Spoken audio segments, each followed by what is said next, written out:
Hello दोस्तों, बालाजी हिंदी की दुनिया में आप सभी का स्वागत है। मैं अमृता वर्णवाल, आपकी हिंदी एजुकेटर, आज आपके बीच हिंदी व्याकरण संधि के टॉपिक पर एक अति महत्वपूर्ण प्रश्नोत्तरी लेकर आई हूँ। हमने संधि का टॉपिक अच्छे से पढ़ लिया है। स्वर संधि, व्यंजन संधि, विसर्ग संधि तीनों को अच्छे से पढ़ा है।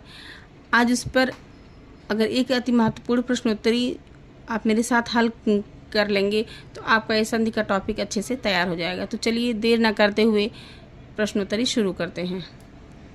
प्रश्न संख्या 1, गुण संधि का उदाहरण है। ऑप्शन ए महर्षि, ऑप्शन बी पावक, ऑप्शन सी अभ्युदय, ऑप्शन डी मतैक्य। यहाँ सही होगा ऑप्शन ए महर्षि। हमने गुण संधि के नियम में पढ़ा था पीछे क्लास में। गुण संधि, सबसे पहली बात तो आप ये जानिए कि गुण संधि स्वर संधि का भेद है। और गुण संधि का नियम ये है कि आ ई दोनों मिलकर ए होता है, आ ऊ मिलकर ओ होता है और आ री मिलकर अर होता है। तो यहाँ हम देख रहे हैं जो महर्षि है, इसमें इसका अगर हम संधि विच्छेद करेंगे तो ये संधि विच्छेद होगा महाधन ऋषि।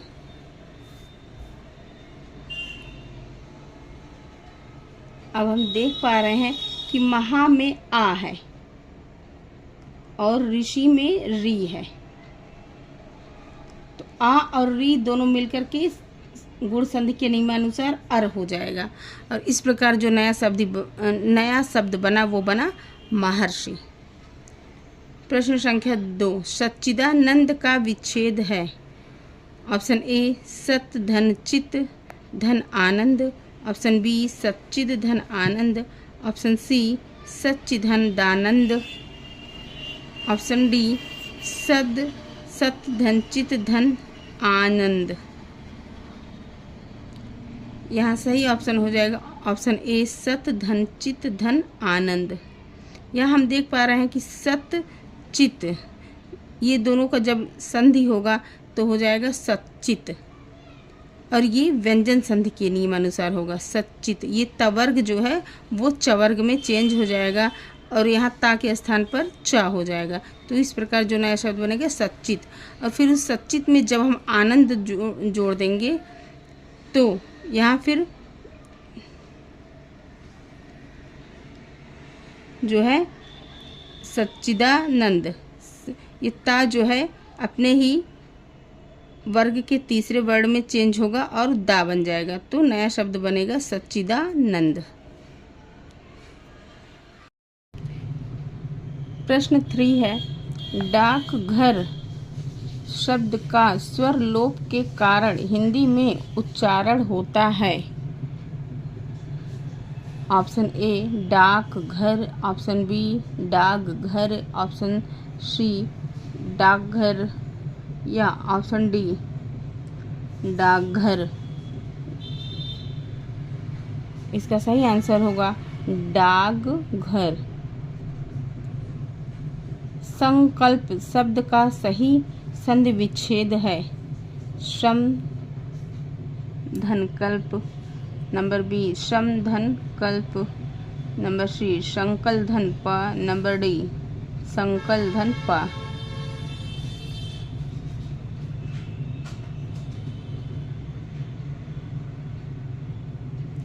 इसका सही उत्तर होगा नंबर बी सम धन कल्प। ये सम में जो माँ है ये हलंत लगा हुआ रहेगा, अर्थात स्वर रहित रहेगा।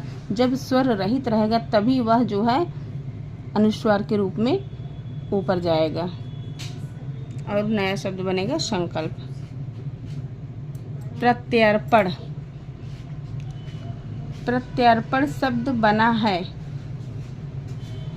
नंबर ए प्रत्य धन अर्पण से, नंबर बी प्रतिधन अर्पण से, नंबर सी प्रत्यधन अर्पण या नंबर डी प्रतिधन यर्पण।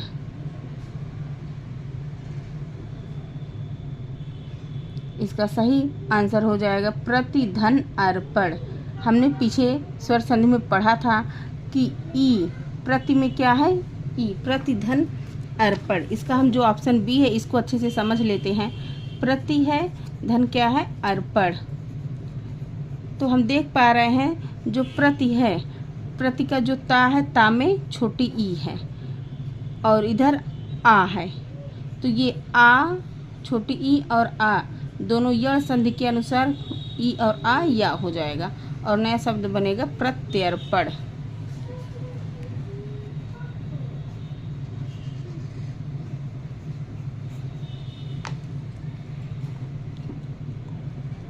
प्रश्न नंबर 6, किस शब्द में स्वर संधि का प्रयोग नहीं हुआ है? ब्रह्मर्षि, बी यद्यपि, सी विश्वामित्र और डी कदापि। चलिए हम इन चारों ऑप्शन को बारी बारी से देख लेते हैं।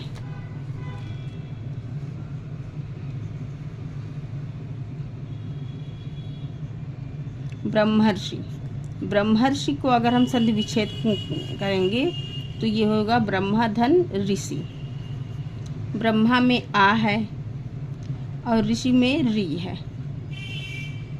तो आ और री दोनों मिलकर के हो जाएंगे अर, अर्थात इसमें तो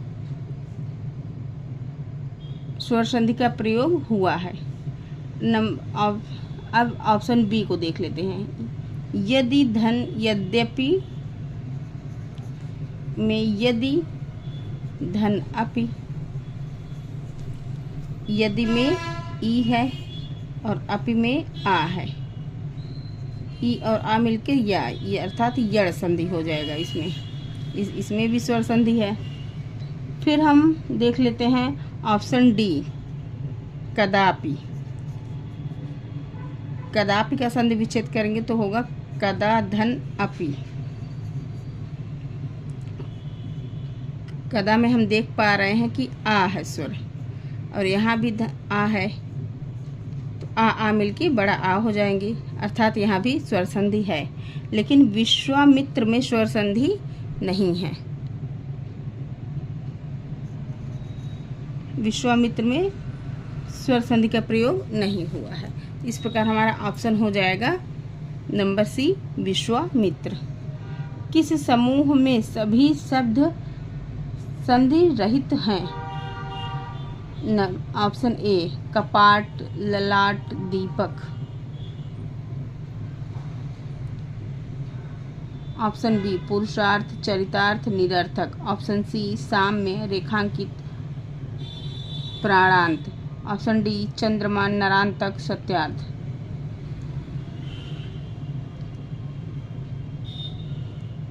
इसमें सही ऑप्शन हो जाएगा ऑप्शन ए कपाट। कपाट में का संधि विच्छेद कीजिए तो इसका संधि विच्छेद नहीं होगा, क्योंकि ये दो सार्थक शब्दों से नहीं बना हुआ। काक वाला करो पाठ, तो इसका कोई अर्थ नहीं निकलेगा। ललाट में भी ऐसा ही है और इसी तरह दीपक में भी है। किस समूह में सभी शब्द संधि युक्त हैं? नंबर ए नीमड़ी, दुर्जन, निश्चल। ऑप्शन बी साकार, सरोज, मयूर। Option C Devendra, Nishith, शंकुल। Option D Manoj, Naresh, देवर्षि।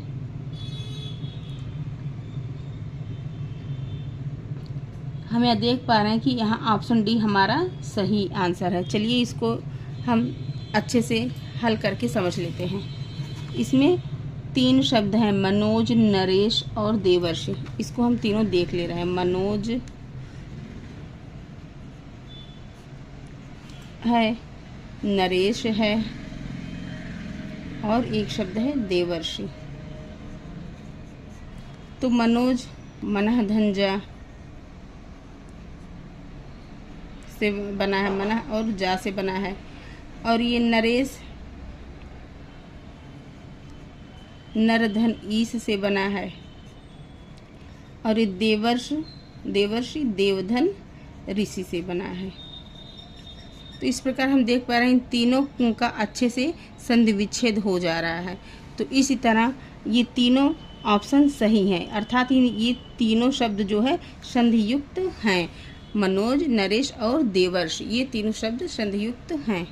ऑप्शन इस प्रकार से हमारा ऑप्शन डी सही हो जाएगा, मनोज, नरेश और देवर्षि। प्रश्न संख्या 9, किस क्रमांक में सही संधि का उदाहरण नहीं है? ऑप्शन ए मृद धनमय मृणमय, ऑप्शन बी प्रधन ऊढ़ प्रौढ़, ऑप्शन सी अपधन जात अबजात, ऑप्शन डी मनः धन प्रसाद मनोप्रसाद।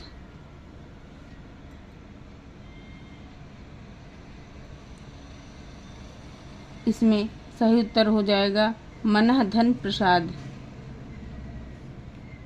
प्रश्न संख्या 10, अभ्यर्थी का संधि विच्छेद होगा। ऑप्शन ए अभिधन अर्थी, ऑप्शन बी अभ्यधन अर्थी, ऑप्शन सी अभधन अर्थी अभधन यर्थी, ऑप्शन डी अभ्याधन अर्थी।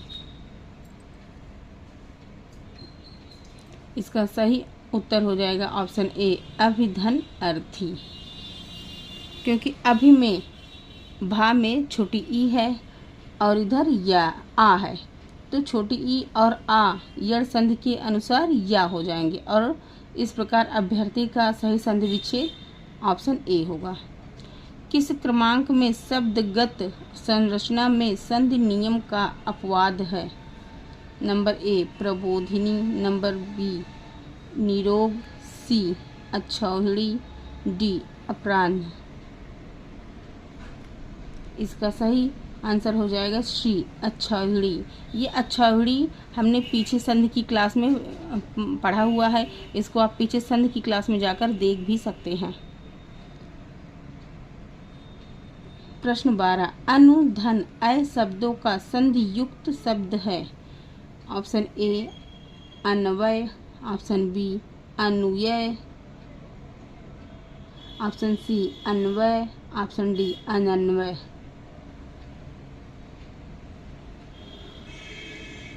तो इसका सही आंसर हो जाएगा ऑप्शन सी अन्वय। ये भी यड़ संधि है। अनु धन अय, इसको हम अच्छे से समझ लें। अनु धन अय, अनु अनु में ऊ है और इधर आ है, ऊ और आ यड़ संधि के अनुसार वा हो जाएगा और सही इसका हो जाएगा अन्वय।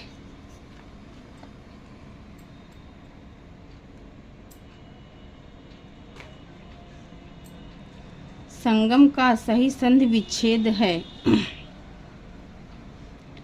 ऑप्शन ए सम धन गम, ऑप्शन बी सम धन गम, ऑप्शन सी शं धन गम, ऑप्शन डी शन धन गम। आइए इसको हम अच्छे से हल करके समझते हैं।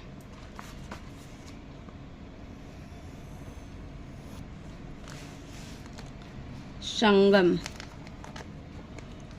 संगम में जो है ये माँ आधा होगा, श्रम धन गम।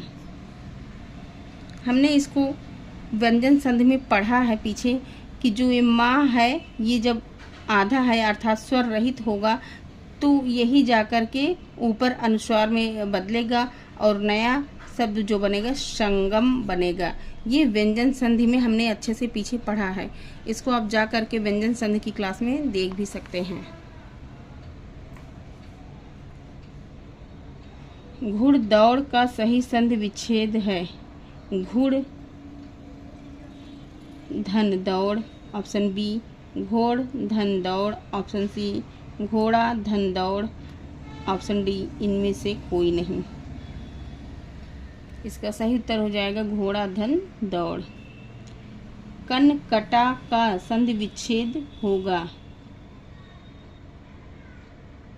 ऑप्शन ए कन धन कटा, ऑप्शन बी कान धन कटा, ऑप्शन सी दोनों रूप सही हैं, ऑप्शन डी इनमें से कोई नहीं। इसमें सही उत्तर होगा ऑप्शन बी कान धन कटा। इसमें कान में कान के काम में जो आ है, आ की मात्रा लगा हुआ है, ये आ की मात्रा का लोप हो जाएगा या लुप्त हो जाएगा और नया शब्द बनेगा कनकटा। अतएव का संधि विच्छेद है। ऑप्शन ए अत धन एव, ऑप्शन बी अत धन एव, ऑप्शन सी अत धन एव, ऑप्शन डी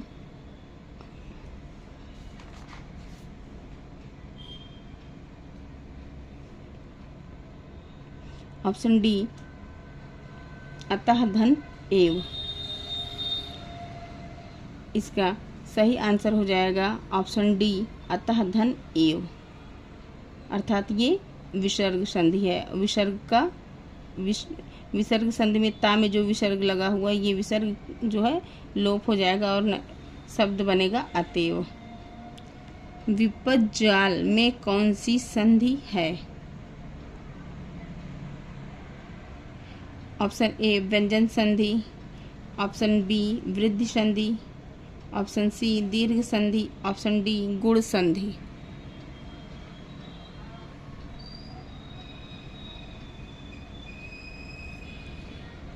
इसका सही आंसर होगा ऑप्शन ए व्यंजन संधि। हमने व्यंजन संधि में एक नियम पढ़ा था कि विपद जाल, जब ये शब्द है विपद जाल, आप सभी को दिख रहा है ना, विपद जाल। विपत, इसका सही संधि विच्छेद जब करेंगे तो हो जाएगा विपत धन जाल। हमने व्यंजन संधि के नियम में पढ़ा था कि जब ता या दा का मेल जो है जा के साथ होगा तो ये ता या दा जो है आधा जा में चेंज हो जाएगा। तो इसी के नियमानुसार यहाँ पे जब ता जो है ये जा में चेंज हुआ तो ये नया शब्द बन गया विपद जाल, अर्थात ये कौन सी संधि है? व्यंजन संधि। इस प्रकार ऑप्शन ए सही हो गया, व्यंजन संधि। प्रत्युपकार में कौन सी संधि है?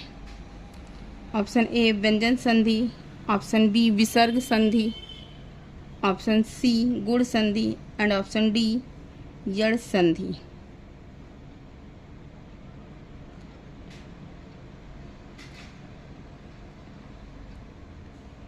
इसका सही आंसर हो जाएगा यड़ संधि। आइए इसको हम संधि विच्छेद करके देख लेते हैं। प्रत्युपकार, प्रत्युपकार का संधि विच्छेद हो जाएगा प्रतिधन उपकार। प्रति में हम देख पा रहे हैं छोटी ई है और इधर ऊ है, तो ये यड़ संधि अनुसार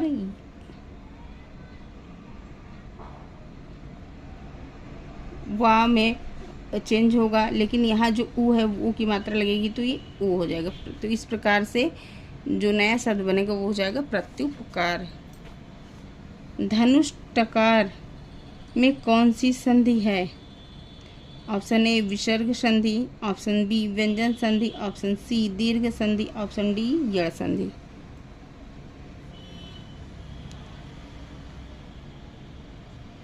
इसका सही आंसर होगा ऑप्शन ए विसर्ग संधि। अगर हम धनुष टकार का संधि विच्छेद करेंगे तो होगा धनु धन टकार, फिर धनु का जो विसर्ग रहेगा वो मूर्धन्य षा में परिवर्तित हो जाएगा और नया शब्द बनेगा धनुष टकार।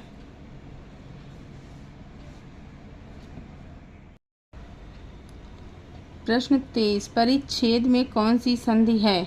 ऑप्शन ए व्यंजन संधि, ऑप्शन बी दीर्घ संधि, ऑप्शन सी गुण संधि, ऑप्शन डी अयादि संधि। इसका सही आंसर हो जाएगा व्यंजन संधि, क्योंकि अगर इसका हम संधि विच्छेद करेंगे परिच्छेद का तो हो जाएगा परिधन छेद, और परिधन छेद परि में जो रा है उसमें तो ई मिला हुआ है छोटी, लेकिन जो उसके बाद छेद अक्षर है, छेद में छा जो है वो व्यंजन है। और इस प्रकार इन दोनों का जब मेल होगा स्वर और व्यंजन का, तो जो ये स्वर है ये चा में परिवर्तित होकर नया शब्द बनेगा परिच्छेद, और यह जो रूप परिवर्तन होगा यह व्यंजन संधि के नियमानुसार होगा। प्रश्न संख्या 24, तद्रूप में कौन सी संधि है? ऑप्शन ए यड़ संधि, ऑप्शन बी गुण संधि, ऑप्शन सी व्यंजन संधि, ऑप्शन डी विसर्ग संधि।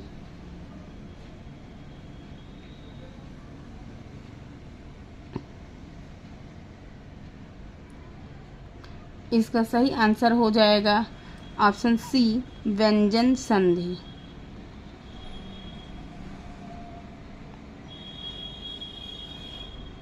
बहिरंग प्रश्न संख्या 25, बहिरंग शब्द में कौन सी संधि है? ऑप्शन ए व्यंजन संधि, ऑप्शन बी दीर्घ संधि, ऑप्शन सी विसर्ग संधि, ऑप्शन डी गुण संधि।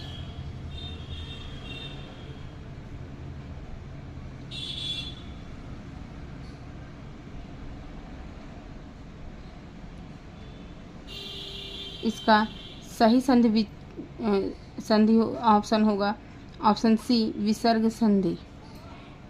इसका जब हम संधि विच्छेद करेंगे बहिरंग का तो होगा संधि विच्छेद बहि धन रंग, बहि धन रंग। तो जो यहाँ विसर्ग लगा है इससे हम देखकर इसको जान जाएंगे कि यहाँ पर विसर्ग संधि है। ये अत्यंत सरल ट्रिक है संधि को पहचानने का। अनुष्ठान का संधि विच्छेद होगा ऑप्शन ए अनुधन ठान, ऑप्शन बी अनुधन स्थान, ऑप्शन सी अनुधन थान एंड ऑप्शन डी अनुधन ठान। इसका सही आंसर होगा ऑप्शन बी अनुधन स्थान। प्रश्न संख्या 27, किस क्रम में उचित संधि विच्छेद नहीं है? सम धन विधान, धनम धनजय, सम धन निधि या ऑप्शन डी दिक धननाथ।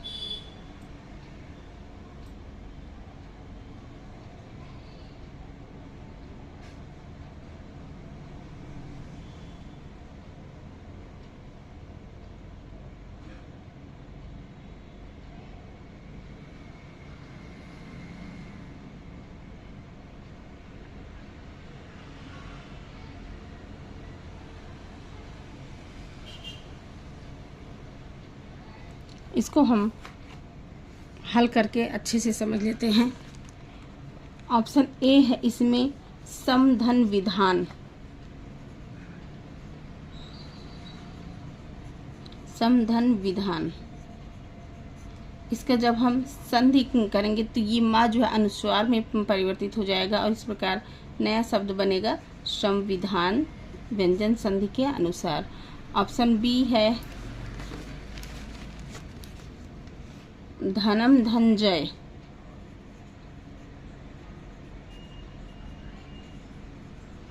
इसका भी जब हम संधि करेंगे तो ये व्यंजन संधि के नियमानुसार ये जो माँ है ये पवर्ग का जो माँ है ये चवर्ग के या में चेंज हो जाएगा, चवर्ग के पंचमाक्षर में चेंज हो जाएगा।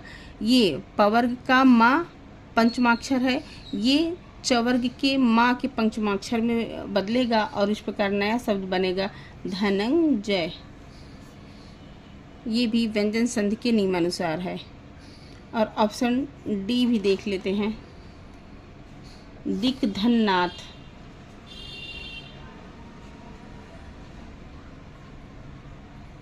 ये भी व्यंजन संधि के नियमानुसार का वर्ग का जो का है अपने ही तीसरे वर्ण गा में परिवर्तित होगा और नया शब्द बनेगा दिग्नाथ।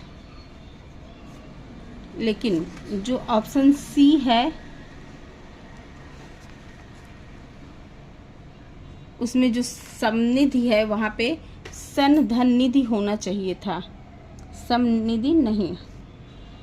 प्रश्न संख्या 28, कौन सा क्रम उचित प्रतीत होता है? ऑप्शन ए परम धन तु बराबर परंतु, ऑप्शन बी वांग धनमय बराबर वांगमय। ऑप्शन सी खट धन आनन खडानन। ऑप्शन सी सद धन वेग सदवेग।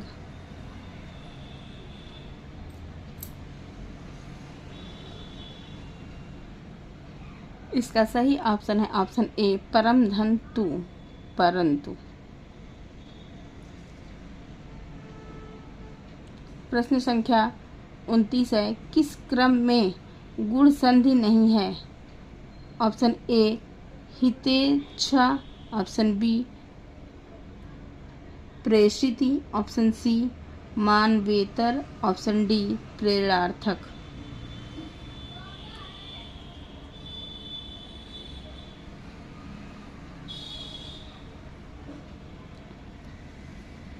इसका सही ऑप्शन हो जाएगा ऑप्शन डी प्रेरणार्थक।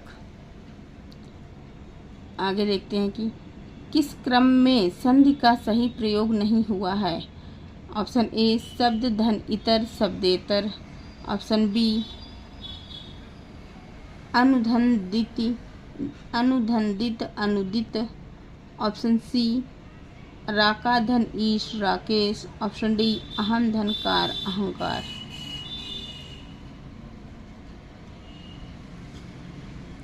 इसका सही उत्तर हो जाएगा अनुधंदित अनुदित। ये गलत है, इसका सही संधि विच्छेद होगा अनुधंदित नहीं होगा। इसको आइए हम हल करके समझते हैं। अनुधंदित ये बी ऑप्शन में लिखा है। इस दित का हम देखते हैं कि कोई भी अर्थ नहीं निकलता है। यहाँ पे होना चाहिए था अन्न धन उदित। जब यहाँ अन्न धन उदित होता तब इसका जो है शब्द बनता अनुदित,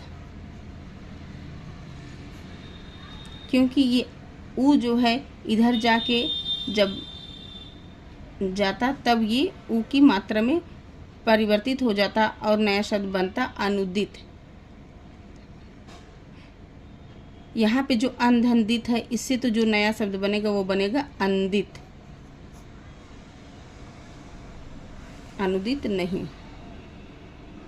चलिए दोस्तों, तो ये आज आपको संधि पर मेरी प्रश्नोत्तरी कैसी लगी मुझे कमेंट में ज़रूर से बताइएगा, और आपके कितने प्रश्न सही हुए इनमें से ये भी मुझे बताइएगा। हालांकि बुक में सब कुछ लिखा होता है, आप भी अपने से इसको पढ़ सकते हैं, अच्छे से देख सकते हैं, लेकिन जितना अच्छे से एक दूसरे के कन्वर्सेशन से समझ में आ जाता है या हम आपको बोलकर बता पा रहे हैं, समझा पा रहे हैं, जितना अच्छे से इस तरह से समझ में आता है उतने अच्छे से बुक से स्वयं पढ़ने से सारे कन्फ्यूजन नहीं दूर हो पाते हैं। आपको मेरी क्लास आज की कैसी लगी कमेंट में ज़रूर से मुझे बताइएगा, और मेरे चैनल को लाइक सब्सक्राइब और ज़्यादा से ज़्यादा शेयर ज़रूर से कीजिएगा। मिलते हैं नेक्स्ट वीडियो में एक नए टॉपिक के साथ, तब तक के लिए नमस्कार।